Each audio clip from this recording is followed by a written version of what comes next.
Right, okay. Just remember what my lines are. And welcome to Off the Stage Podcast, the show where we take musicians off the stage and into the pub to talk about the ins and outs of the music world. I'm James Berry. This is Conor Michael. Took you a big breath, that didn't I know.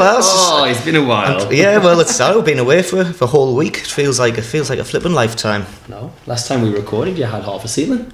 It was, yeah. Now I'm painting the ceiling. What song was I singing about it? I did like a parody. I felt like Weird Al Yankovic. Painting the ceiling, painting it white, painting. What colour is the ceiling? White. Oh. There's an idea for a cover, like. Yes, exactly. Yeah.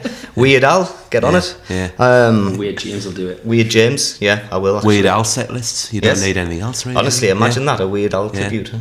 I'd go to one. We've definitely found a niche there, like. Yeah, absolutely. Yeah. And we haven't even introduced you yet today. We are joined. We're joined by Jonathan Honor. Good evening. Good evening. Yes. There's a clap soundboard there that James can't hear because for some reason he's not put his headphones Well, on. the thing is, like, it gets to the point where That's it's like alright. You don't have to listen to us, James. I'm gonna have to be like that because it's the wire's like a bit dodged. There you go. James, that's I look a bit more relaxed and not all look like hunched over. Yeah. You know? I feel like a new man. Yeah. Nice. Anyway. So, first question for you there. Yeah, who are you? How can you describe yourself in the music world? My name's Jonathan Honor, and I'm just a local singer-songwriter. I've been writing about 20 years, but only playing for about 8 overall. Well, I played in local bands in my 20s, but I took a bit of time off to become a dad, and I picked it back up again after having a bad bout of depression. And I realised that the reason I had such bad depression is I wasn't entertaining music as much. So when I was about 34, about 8 years ago, I got back into playing music and writing, and then I realised it was a lot easier to put it onto Spotify, and you can get out there. There's more avenues for gigs than there was like 20 years ago with the advent of social media and things like that. So yeah, I tried to get as much recording done as possible, and to this day I've done a total of 5 albums. Wow. So so that's and I've like 20 years experience of writing. I just want to get them all out there. So it's been like the last few years have been like a lot of recording activity. So just gonna quickly go back to one of the first things you said. 20 years songwriting, 8 years playing. Yeah. How did you find writing songs before you were playing them? I had like a backlog of songs. I've been it's what I do all the time. Whether I'm playing a guitar or not, I'm always, because I have really bad anxiety and I have really bad depression. I have for most of my adult life, and the main outlet for that is music. So I'm always like coming up with like little poems and ditties in my head. Yeah. And then when I can get back onto a guitar, I just put them all down. But that's how I prefer to write songs, like internally. Yeah. I'll come up with lines and melodies, and then I figure it if they're good enough that then if I remember them, then they'll be worth remembering. Then That's then good. I put You them on know guitar. what? I don't like to put pressure on myself to come up with songs. I prefer to do it like in my own time, you know. And then I remember them. I go put them on like a guitar or piano. I've done that a few times where I've written a melody in my head, and it's like I haven't even wrote it down. Like I haven't wrote or recorded it down, but I've just remembered it. Like, and it's been like it's like. You give it like 2 weeks, and if it's still in your head, then you know it's a good one. That's exactly what I try and do. I let it run around my head for a few weeks, and then I come up with like lyrics internally, and then eventually I go to play piano or guitar, and then put it down. I figure like if it's worth remembering, then you remember it. Yeah. A lot of things you forget, but I figure some of the the cream will rise to the top. So if it sits there, it's there for a reason. It's very rare. I like sit down with and try and like from scratch write a song. I like to do it, in my own time. I find that's the best antidote to my anxiety. Form of doubt. It's like a sort of self-coping mechanism really with songwriting. That's the way I cope with it. I was gonna say it's kind of like it's like a form of Darwinism as well. It's like the way that it's the best songs are always going to be the ones that you remember, and it's probably the most meaningful ones as well. Oh yeah, definitely. Yeah. Don't remember any of mine. Yeah. So what we're drinking? Yes, I'm glad you asked that, because you give me a mystery drink. What were you drinking first? I'm just on Diet Coke. Diet Coke. Yeah. Fair enough. Right, so this is a mystery drink, and what did you say before? He says, Be amazed if you get this, unless you saw the sign downstairs. Right, I have not saw the sign. And you went back downstairs. I went back down, but I didn't even get to the bar because Seeing her at the bottom stairs. Julian was there, and then I just said, can you just turn the music off? Okay, I believe you. So you can get it by the smell first. Okay. The smell put me off, I'm not going to lie. Do you drink, Jonathan? You didn't I do drink. Would you like to have a guess yourself? Guess. Have a little... Some sort of cider. It's not a cider. You know, always have a... I couldn't guess if that's not cider. I don't know. Sip if you fancy it. Is it alcoholic? Yeah. I don't know what you eat. I've not got a clue. Did you take a picture of it? Yep. Oh, I don't know. It smells funny. It does, doesn't it? You smelled that. Yeah, that's a weird one. It's not the best, like. And it's not a cider. No. If this was smell-o-vision, I don't think you'd get much. No. Much takers for that one. You know, I don't know. I'm going to suggest like some like rhubarb or something like that. It is a margarita gauss, which is a sour, but right. instead of it being like a tangfastic kind of thing, So it's it's like a pickle fermented kind of sour. Pickle. Yeah. Hence why that smells a bit like. Yeah. So is it supposed to taste like margarita? Yeah. Right. It does not taste like margarita. It does smell fermented. But it smells like pickles, and I don't mind. I don't mind it. I mean, it smells. Pickled onion, you know. I don't think I could drink a jar of pickled onions, but Not I really. love pickled onions. could you drink a jar of pickled onions? Probably. Could you? You know what? If I was drunk, I could. Kat hates pickled onions. She can't stand the smell.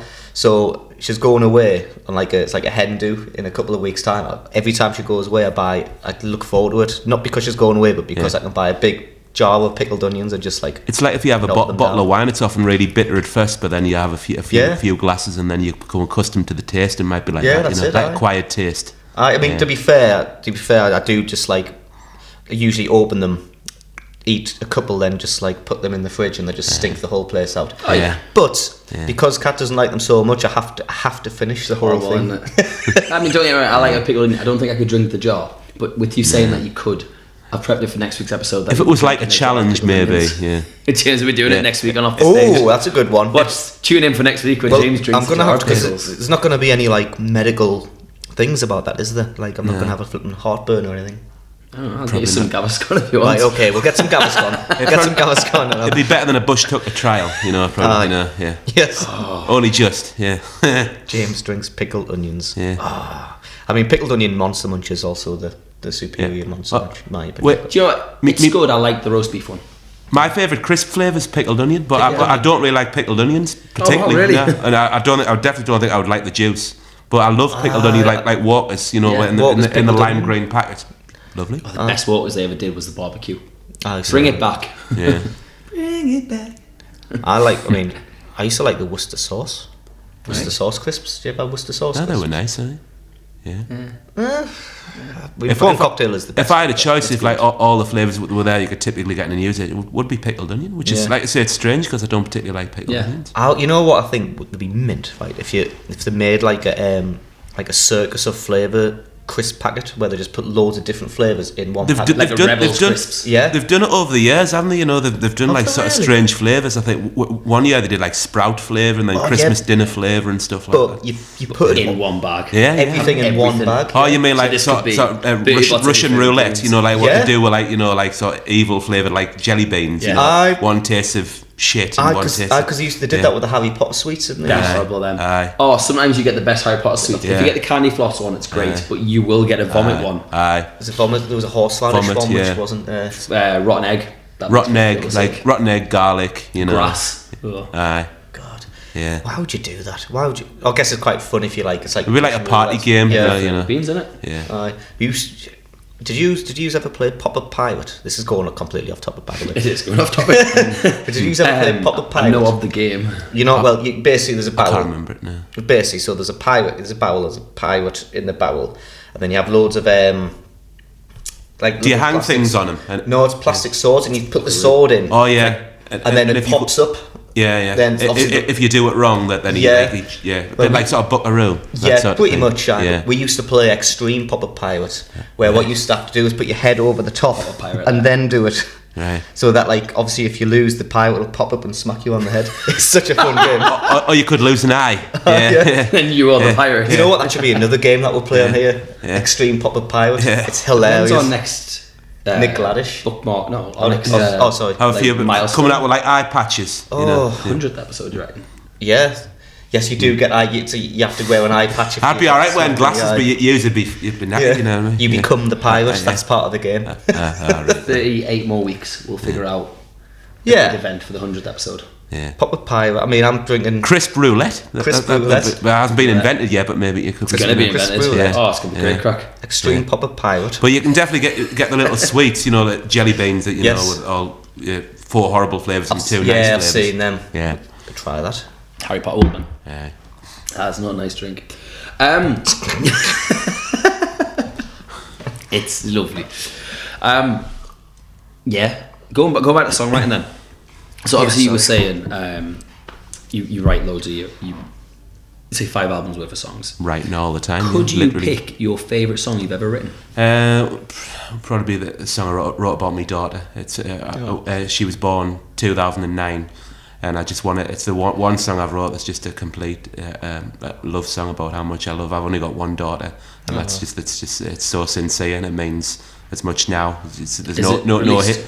Yeah, it's been released. It was on my first album. I recorded it with Stevie, and it was that's probably the favourite one I've done. It's so simple. A lot of my songs are like a song's about trying to get out of like depression and anxiety, but that's the one that's just totally a love song about how much I love her and I'll never change. What's that one called? You Make Me Better. Okay. Yeah, that's a nice. Yeah, just a really basic love song, you know. Yeah. So I'd say if I'd have a favourite one, that would be it. Yeah. What's your favourite song you've ever written, James? I'm sure you always ask us this, and I always come up with a different answer. I quite liked the song White Skies. I don't really play it at all. Did you play that one at HMV when I seen you? Oh, I can't remember. Yeah. I can't remember. I think you did. I think that was the one. Maybe I did. Yeah. Well, it's about someone dying and someone asking what heaven's like, and they're like, sounds a bit shit. Like that's, but it's quite sweet and like bittersweet at the end and stuff. But it was the first time I wrote a song where I was like, it's like telling a good story, and I was like, it kind of changed the way I thought about writing. So probably that one.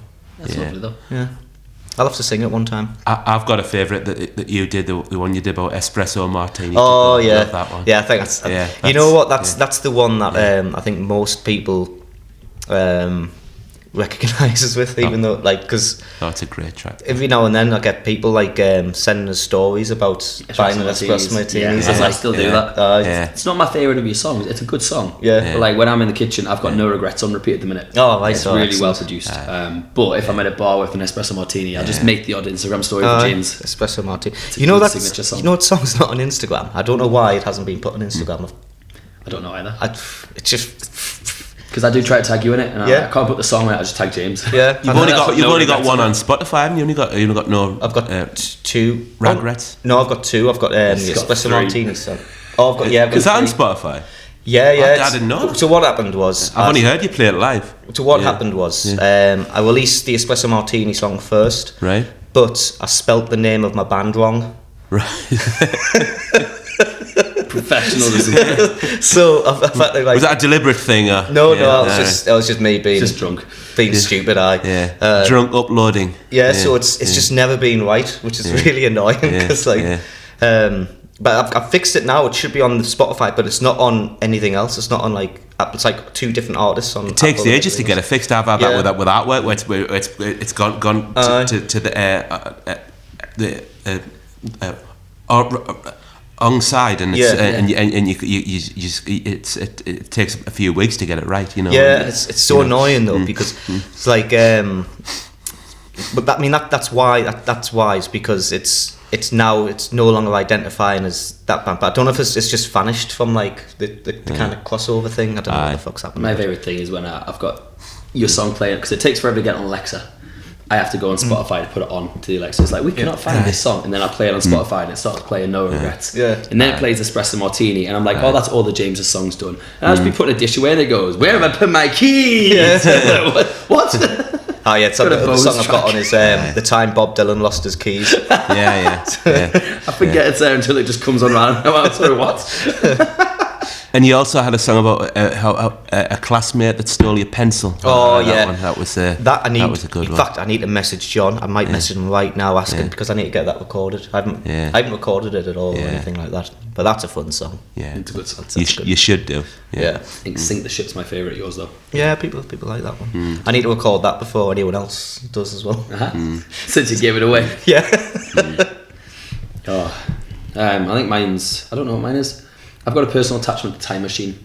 Yeah, I like Time Machine. I like. I think my favourite song in terms of being able to get an emotional connection at the audience is a song called Flowers on a Bridge. Right. That's a beautiful song. Right. But everyone's favourite seems to be a song called Alone. Yeah, my favourite of yours is Home. Oh, you like that one? I like that one. I like. Yeah, it's on a lot of mutual playlists of mine. You know, it's on like the unsigned radio show. I would say like you're often up like first, and I'm like halfway through.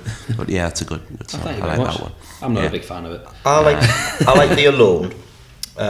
I think Missing Her Tonight is probably my favourite of yours. It's a good one. It's got a good music video, hasn't it, James? It's got a very good music video. James recorded the video. But what I like about it though is it's got a really cool like guitar, like a soft guitar thing, and it's just the starts. I can feel the burn as a thing. I can't remember what trickles down your throat. That was just a bit of imagery there, It's I quite like. I visualize a lot of songs. I don't like when I listen, I've got like it's like songs like a dream playing in my head.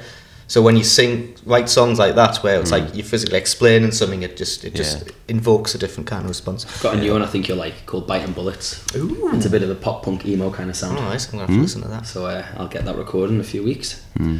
Just on the terms of songs before we finish up the first part, we normally ask our guests an up and personal song.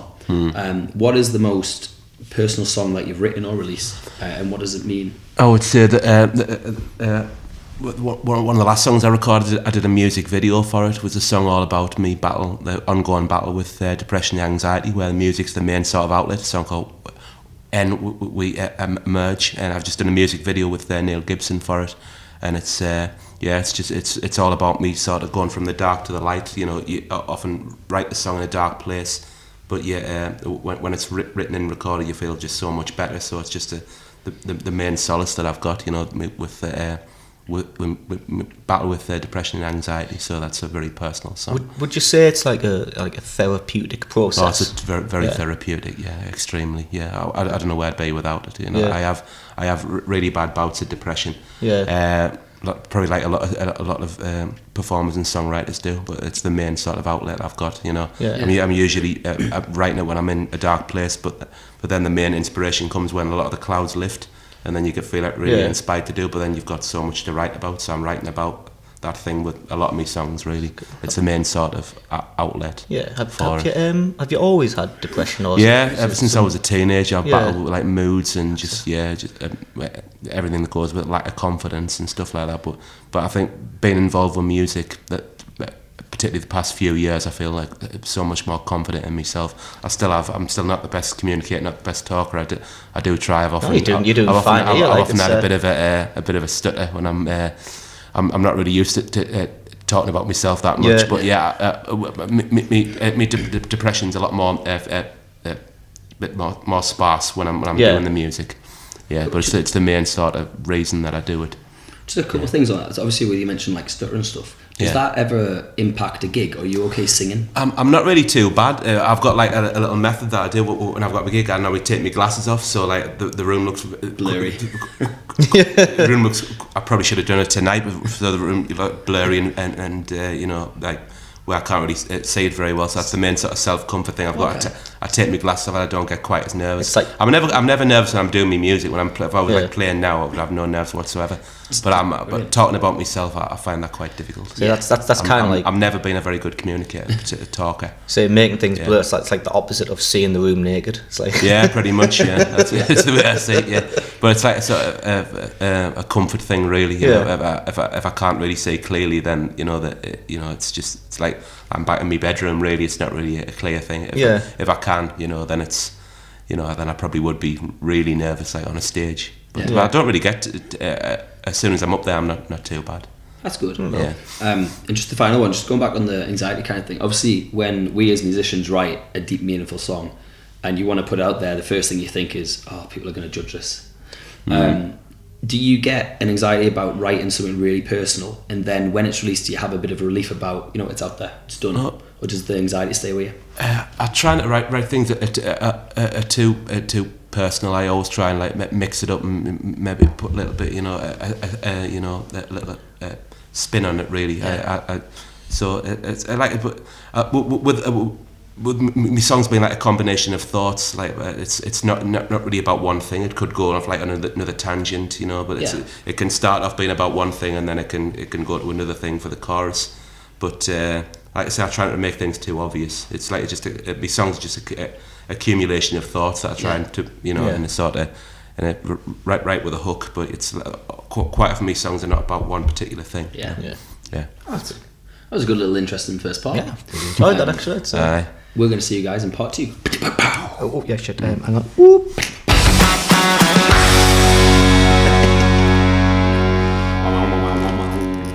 Oh, that's good. That.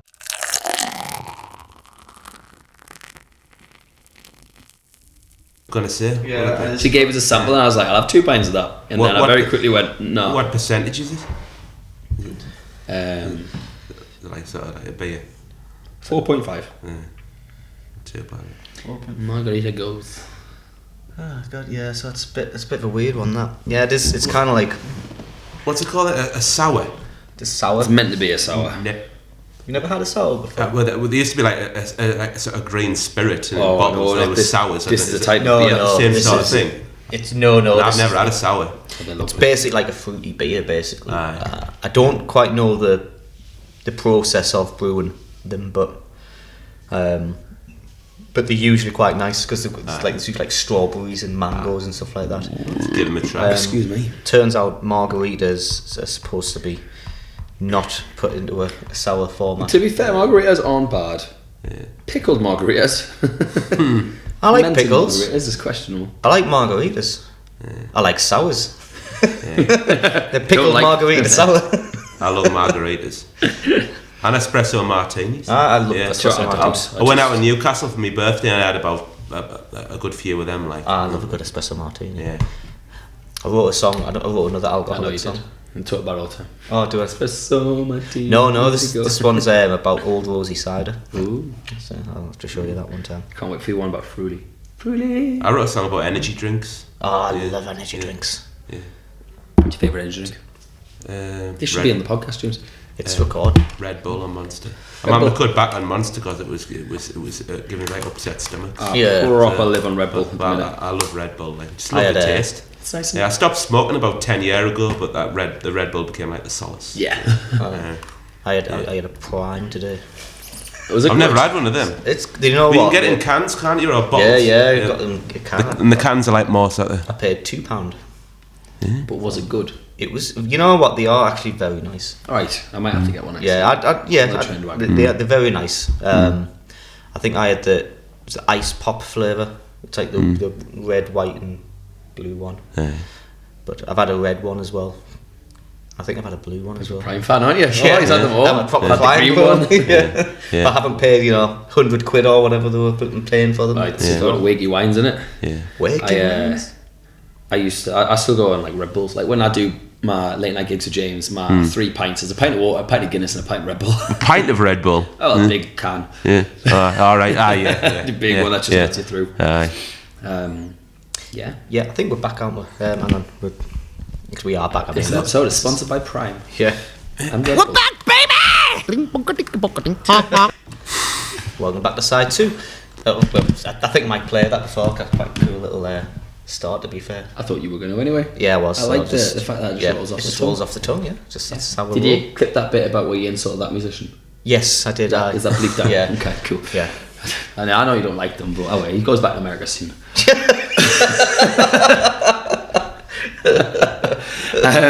So we've got a segment now called James Will Fix It, which used to be called Just Ask James, but we've changed it this week, and we're going to keep it that way. James will fix it.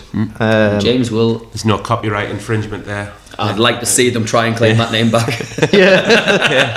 It's been slightly tainted over the years. I think they're paying us to take it off them, to be honest. In the meanwhile, while he finds one, because he isn't pre-prepared. Instagram question we got from at Mrs. Berry Insta, which is James's wife. What do you do to wind down after a gig? Like a pint.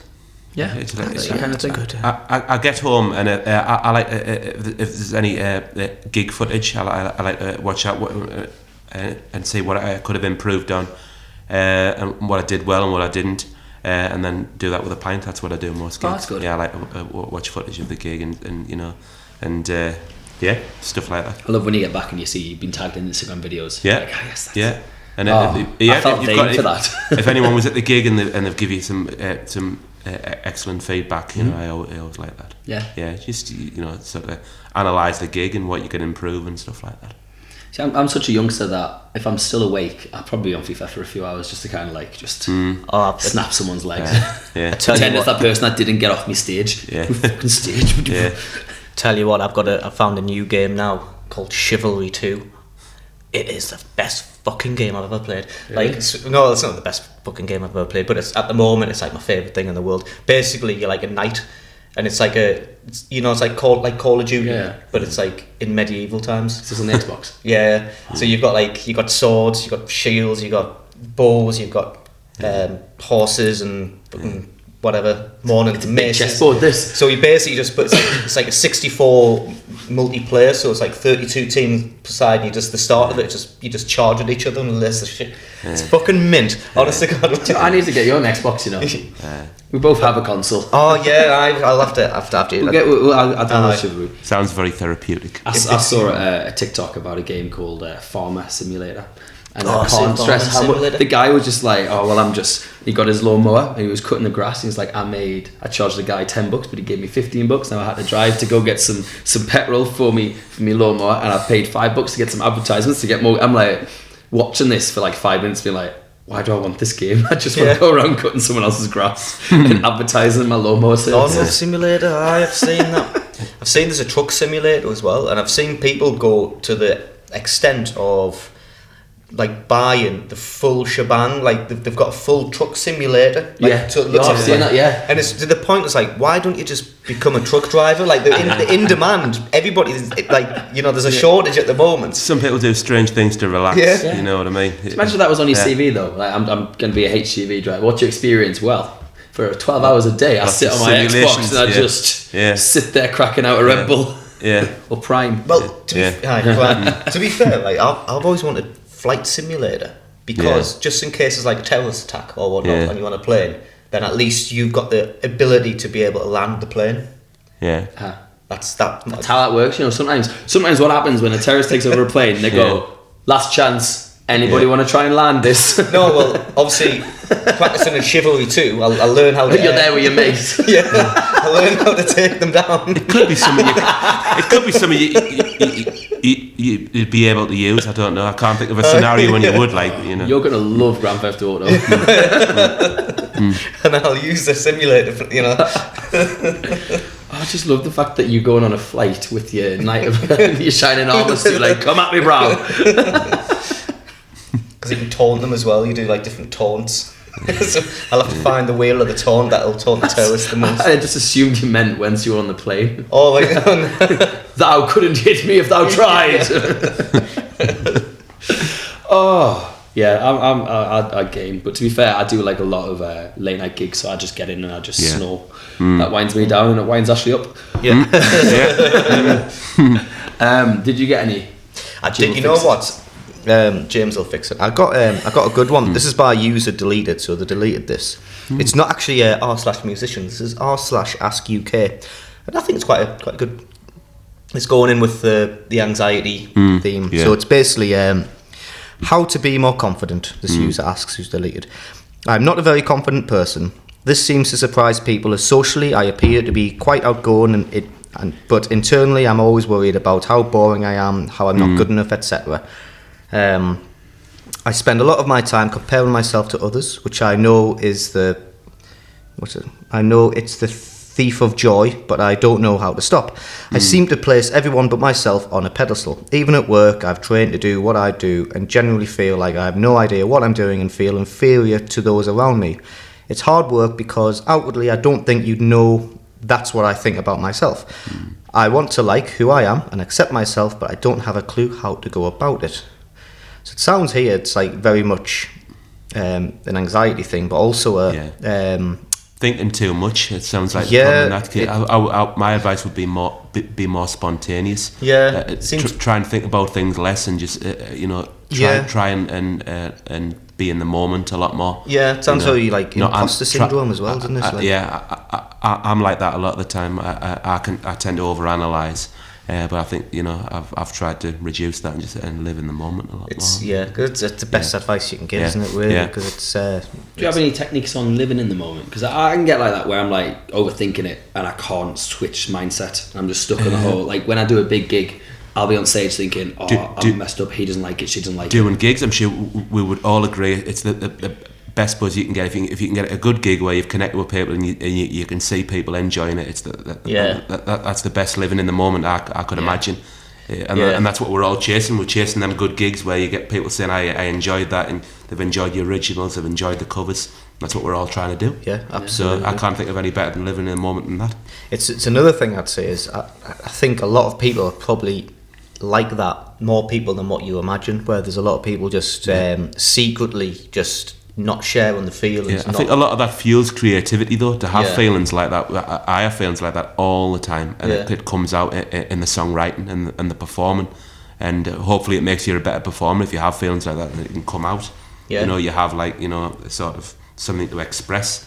I always think if life was so good and you didn't have feelings like that, then we wouldn't have the desire to get out there and be creative and be a songwriter and be a performer. So that's just the main thing I try and do. It's like the fuel to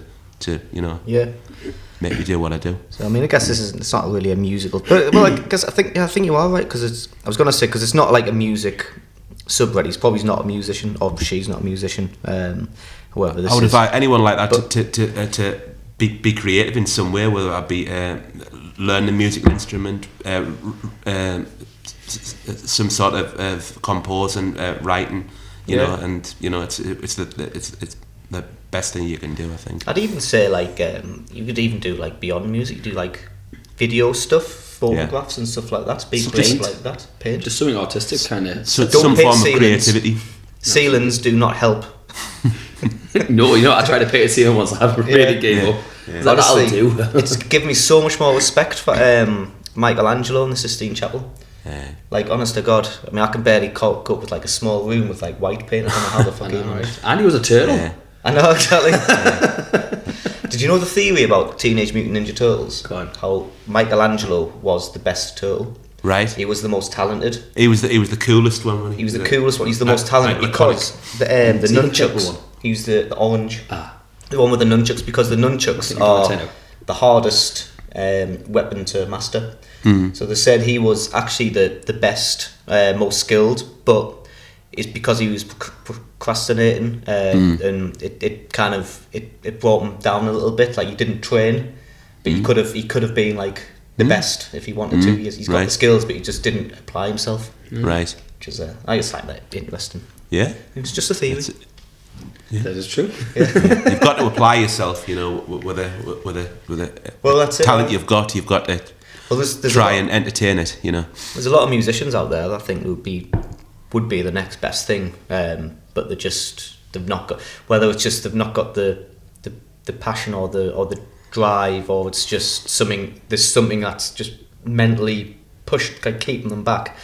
Having the drive, the number one thing. If you don't have that, then you're not going to get very far. You've got to have 100%. You've got to it's got to be your number one priority. You've got to have the drive and the product. Yes, that's exactly it. Yeah. There's too many people with the drive that are like just improve that product, or there's vice versa. Or the product without the drive. You've got a really good product, but you're not pushing it. I can name a lot of musicians who have got such a good song that I'm like, just push that as much as you can.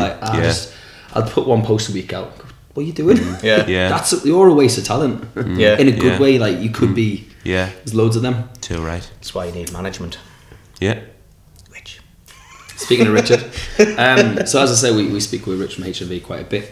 9th of September, guys. I'm just going to plug this in. Me and James are doing the HMV live at Newcastle again. Get yourself down for a free event. Be there all day. We will start advertising it soon. And Rich has asked you a couple of questions for this. Okay. He wants to know, first of all, who was better at the bunker gig, James or myself? Who was better at the bunker gig? James had the backing band. You did your... I couldn't choose. James is definitely the better one. I would say overall, because it was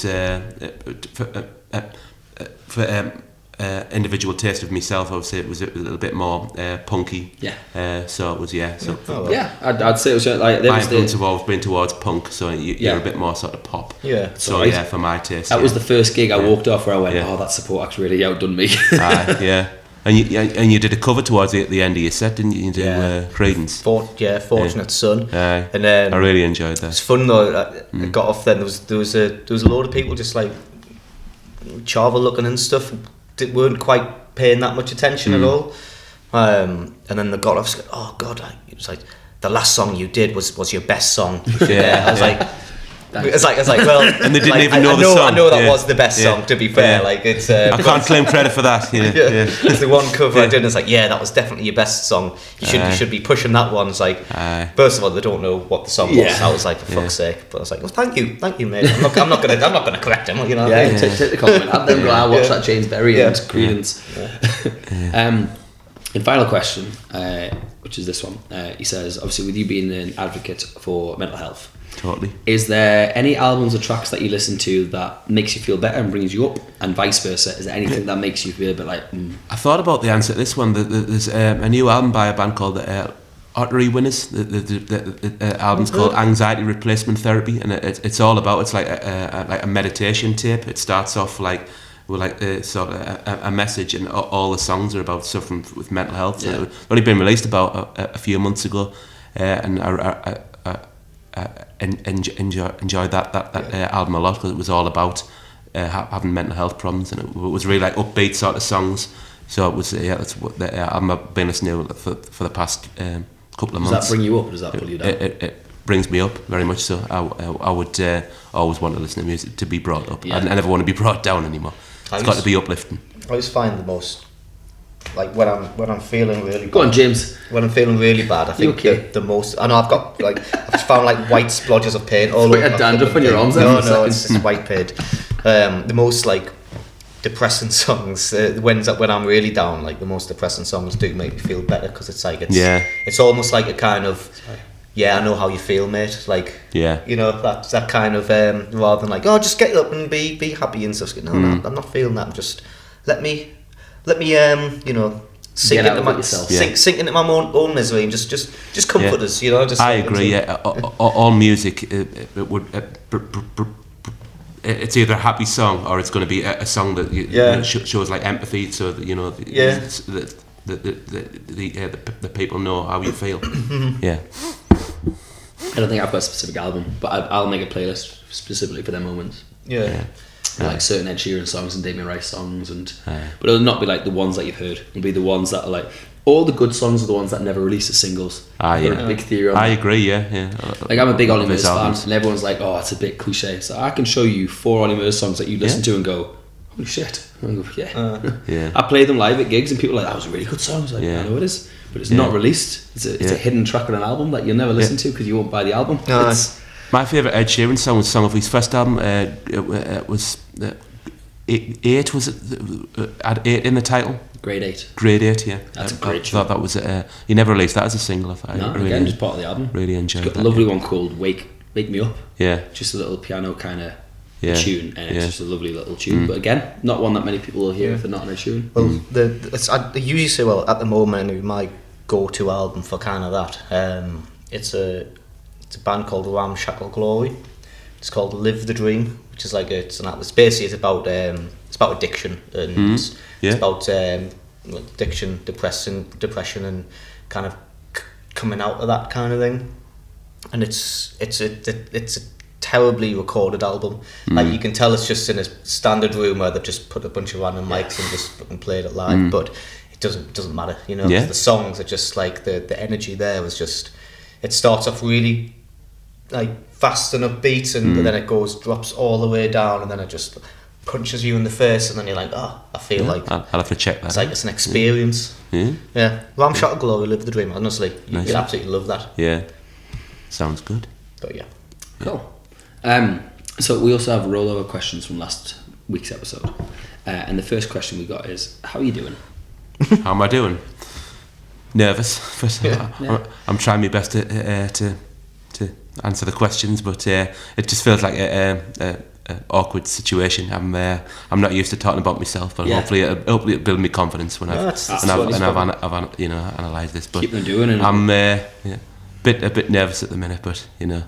Yeah, that's why sometimes it's why I like doing this podcast, not as like a solo thing, but because it's me and Connor. It's like if you are getting nervous and stuff like that, like we can bounce off each other and kind of so it makes things a little less awkward. The next one, which is a weird one, if you could do a starting football 11 in the North East musicians, who are you picking? Football 11. You did say that. I did pre-warn you, James. Yeah. Now I don't have a full 11. I do play football with a few of them. I don't know who'd be good at football. I'd put James in goal because he's the only musician I've seen play in goal so far. Yeah.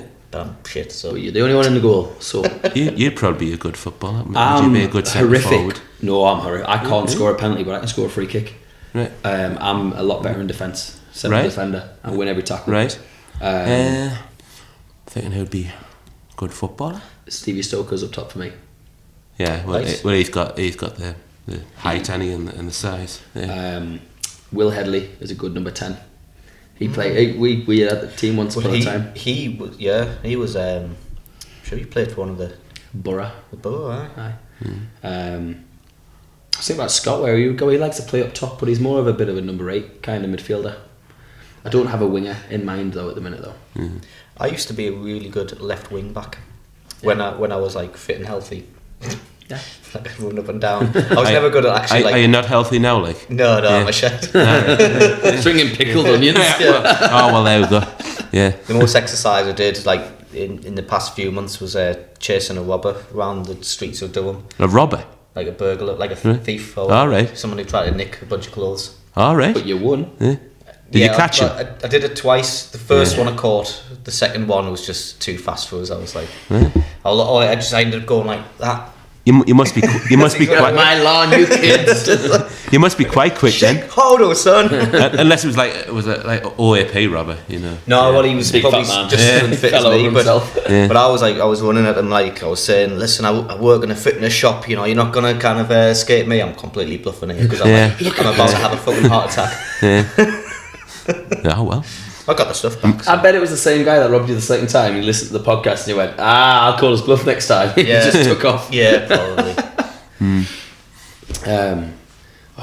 I like to think of a starting 11. I don't know what I'd have. I want to put a fantasy team out with them though. I don't. Yes, you can. Like I don't. I've literally never thought of any local musicians as footballers. But I can see Jack Milcrease scan down the wing. He seems like small and nifty. Yeah. Callum Keown will be probably fairly quick, maybe, and a midfielder.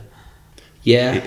He was when he filmed his video, he was running quite a bit, and he surprised me. He's quite fast, but well, that's a vague sort of connection to that. But I can't really think of an answer to that one. Josh Hennigan going right back. Yeah.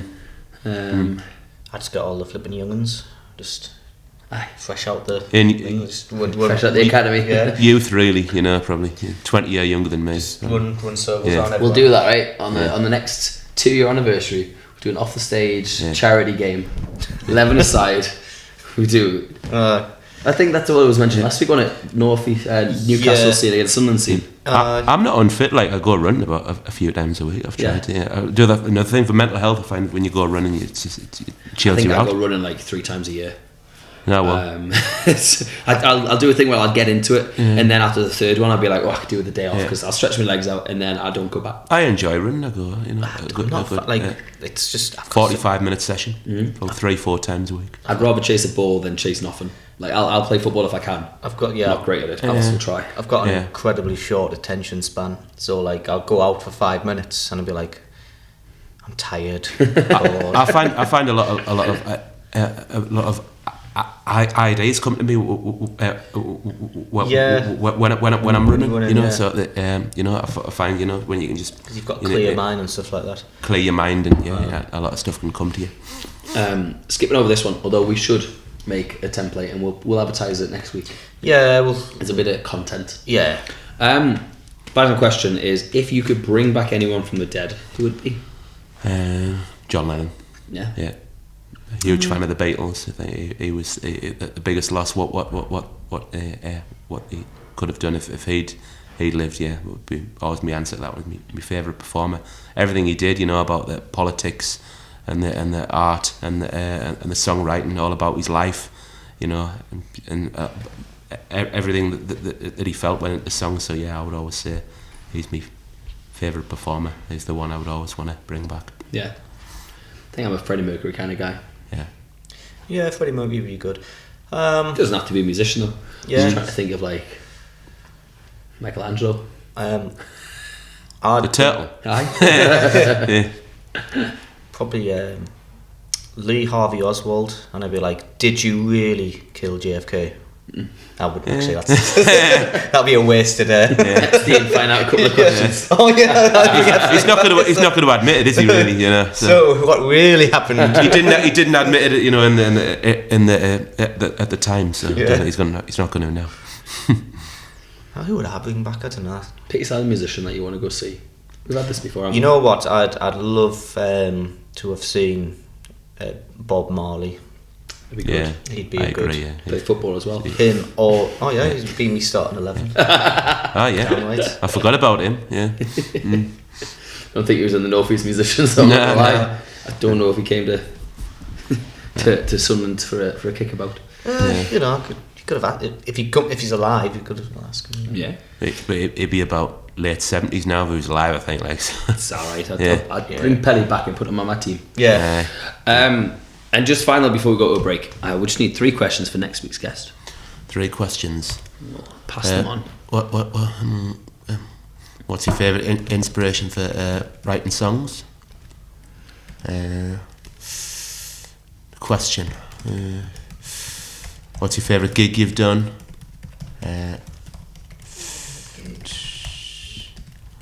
How do you overcome like performance anxiety? If you get like really nervous before a gig, or if you're not a good, like me, not the best communicator, how would you overcome that? Cool, and we will ask that next week. Yep. Part 3. We'll see you in a bit.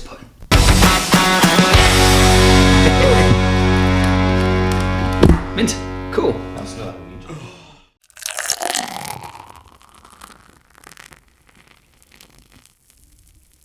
Right, are we back, baby? No. We're back, baby! No, we are. And welcome back to side 3. Entire episode like that. Yeah. Go on. Entire part like that. Like this. No. I'd never keep a straight face. 4 words out of it. Yeah. One day I might just come out hello, welcome, and we are here. But it is not this day. I need to be a bit more drunk to carry that on. Oh, I get copyrighted for that one. Don't put it on the thing then. I know, I should take it off. Part 3. We just chat about what you've got coming up, really. As I mentioned before we recorded, this episode will be out on the 15th of August. Yeah. Have you got any songs and shows from then onward you want to tell people about? Yeah, I've just recorded my fifth album. It's just been released on digital sites. I've got physical copies to be released very soon, and I'm doing like a sort of launch party for it at the Globe in Newcastle with a few like special guests on the 26th of October. Oh, cool. So yeah, and it's so I'm really looking forward to that. Ooh. For Thursday. Oh, right, Yeah. Keep an eye on that date. Yes. Yeah, really looking forward to that. Sunday when I'm playing at the Globe. Where do you you're like the 7th or something? Where do you record your stuff? With mate's got a home studio. He's in Durham. A man called Ale Gibson. And I've done most of my recording with him. And he plays a lot of the sort of complicated guitar parts, and I do the sort of more rudimentary piano parts and rhythm guitar parts, and bass and drums. But he just like adds the sort of finishing touches to it. So he's your go-to guy. Go-to man, yeah. I say can't remember when we first started asking this actually, but majority of bands when we ask or ask kind of who do you record with, it's always one person or two people that they just trust, and then that's who you go with. I found someone I enjoy. I'm good friends with them, so I do mostly recording with them now for the past few years now. That's cool. About 20-30 songs with them. Oh, so that is a. Yeah. So how many songs are on this album? 9 new songs. So I've got like a backlog of songs going back about at least 10 years. So just trying to pick. Does every album have 9 songs? Pretty much. Pretty much. I think. It's got. Pretty close to that. I'm trying to think how many. It's a good length to be honest. I didn't want to put like any more than that because then people get bored listening to too many. So I want to keep it like more clear and concise and stuff like that. Right, I'm trying to record my next album in the next few months, and it'll be 10 tracks. Yeah, I think that's my limit. My first one was 14 tracks, but I was just trying to be like, look, you're getting an album. This is a lot for what you buy, kind of thing. Yeah. But as we all know, nobody wants to listen to you till you're famous. So that's just the way. Short and simple for now. There's never a true phrase said than that. Yeah. You can as soon as you've like sort of like made it, then you get the support. But it's so hard to get the support. Everyone else just gets the little. That's before that imaginary point, isn't it? Really, But we're all chasing. Sam Fender could have played all the songs he played at St James's Park at the Surf Cafe, and he wouldn't have had 52,000 people queuing to see him. I don't think so. You've just got to get to that point, and then if he got a dozen, probably in reality, once even you get like there, 10 years ago, really. So what is your recording process then? Do you send demos to your pal that records it, or do you just go in and do it? I would go in. I'd play him the song, and it's usually done. In a few hours. I like to record extremely fast. I play the basic parts on piano and guitar, and we like to not procrastinate about it too much. Just get it done in a few hours. I don't like to analyse it too much. I like to go with it. The basic. I've wrote the basic lyrics in tune, and then just give it all to him, and then just and then mull it over a little bit. But I like to have it done, by that evening. I don't like to, It's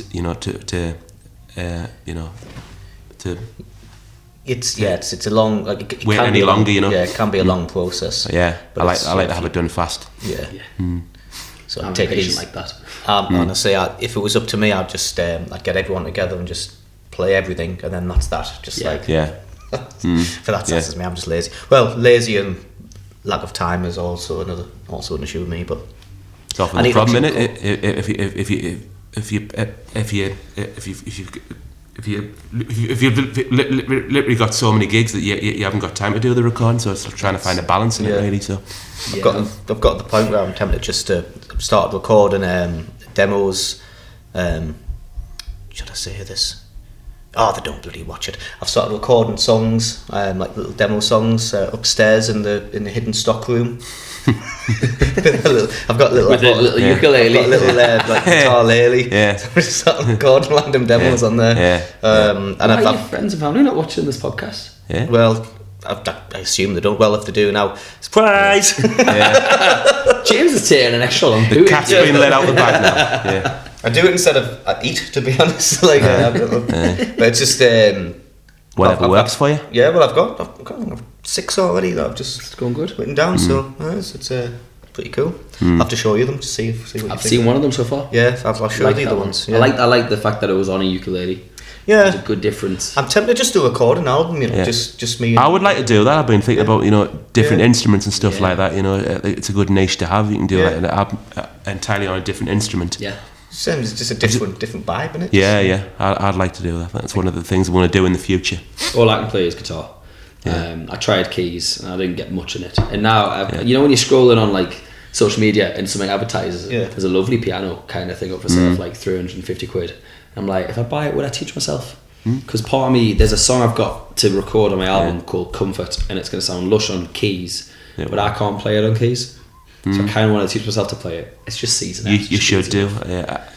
Yeah, I think it's one of the best things you can do if you can become more of like a multi-instrumentalist. Piano is the best thing you can learn for songwriting. I've wrote so much the past few years on piano. It's really expanded me sort of writing process. It's a different kind of writing. Right, guys, I'll buy a piano. Yeah, buy that bloody piano. Yeah, didn't get me house and buying a piano. I've got a basic keyboard, and I just did do a lot of writing on that, just with basic chords, and then I could expand it when I go to record it. Yeah. We'll add to that repertoire. Yeah, absolutely. Is there any recommended local artists that you'd like to give us a shout out and tell people to go follow them? Callum Kewen, he's my favourite local area. He was on a few weeks ago, wasn't he? Yeah, he was. Quite a lot, excellent multi-instrumentalist. I love his songwriting. I've been to a lot of his gigs, doing covers, but he always tries to throw in a lot of the originals. So he's probably one of my favourites from the local area. Very good music video in Chapters, by the way. I love that song. He's had that song for years. He's been mulling around, and he finally got around to recording it. And I love the video. I love the song. He's a lovely bloke as well. I would say Callum. And speaking of Callum Kewen, make sure you guys check out Kewen's School of Music up in Bedlington. If you want to learn how to play guitar and be as good as us, you'd probably be better. Go to Kewen's School of Music. Is there any socials that you'd like people to follow you on? Facebook, Instagram. We've got me on digital sites, Spotify, and just. And the regular digital sites, I can't think of. Is it just Jonathan On, or is it like Jonathan On Music, or Jonathan On Music? Would that be on everything, or have you got like the odd swap around? That would be on everything. I've got a mixture of two, which annoys me.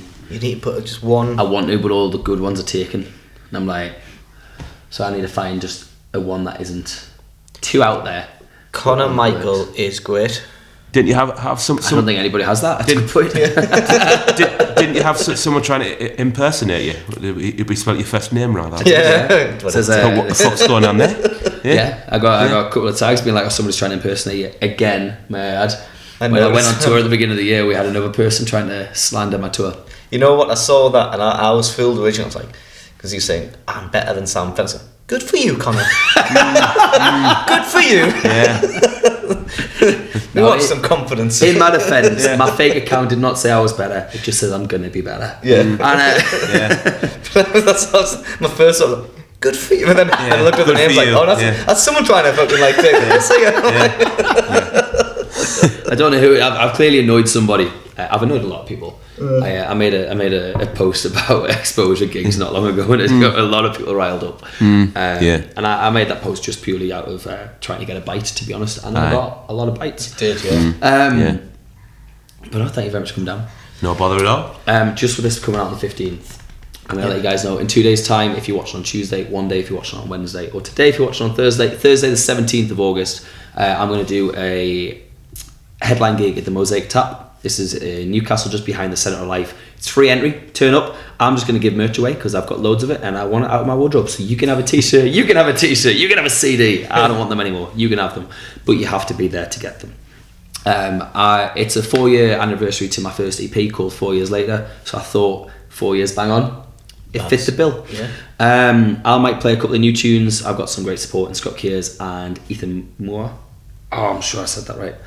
James might be recording it. James might not. It depends if he wants to turn up. Well, this is the first time hearing of this. It's not because conscription. You offered yourself to us. So I'll come down and record the thing. I was like, if you want to.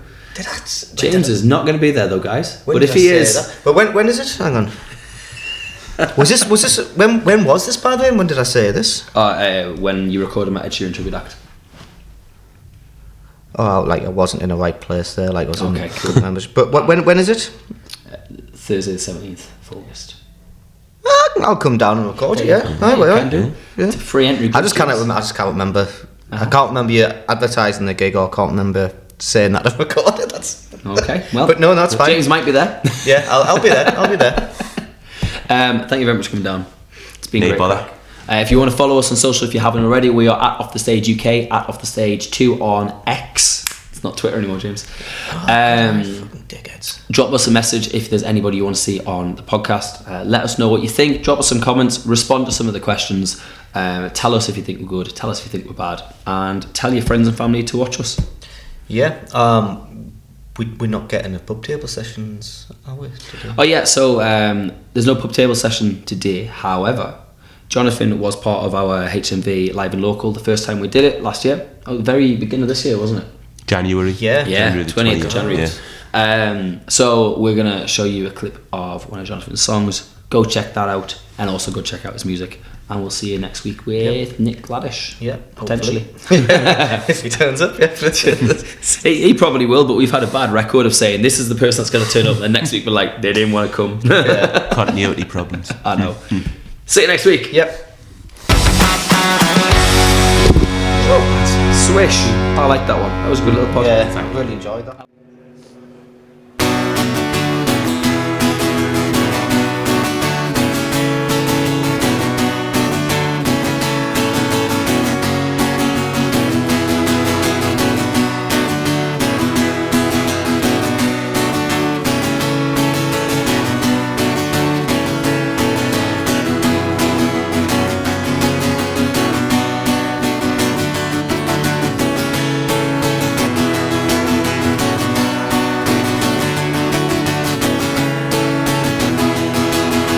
Here's another one you wrote because it's way too hard.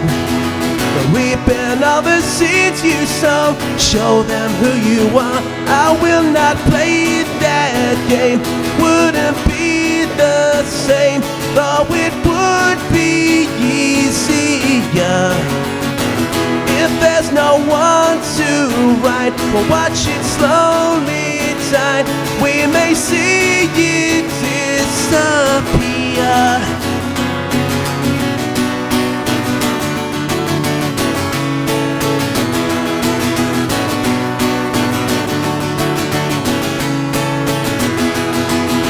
Can't relate to what you play, I played it for myself.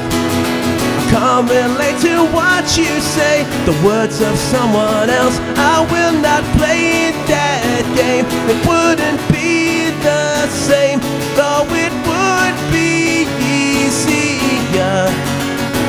If there's no one to write, we'll watch it slowly die. We may see it disappear.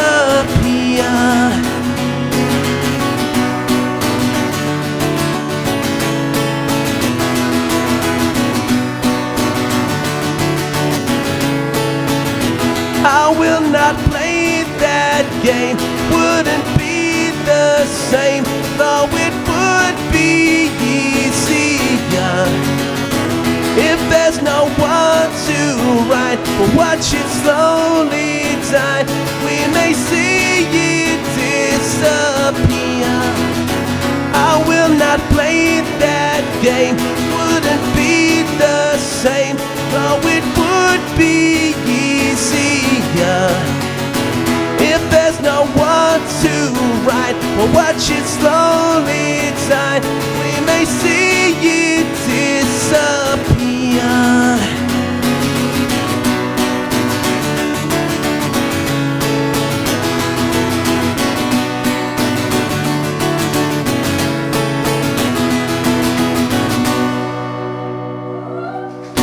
Hi, I'm Ollie Murs, and you've been listening to Off the Stage podcast. Make sure you tune in next time.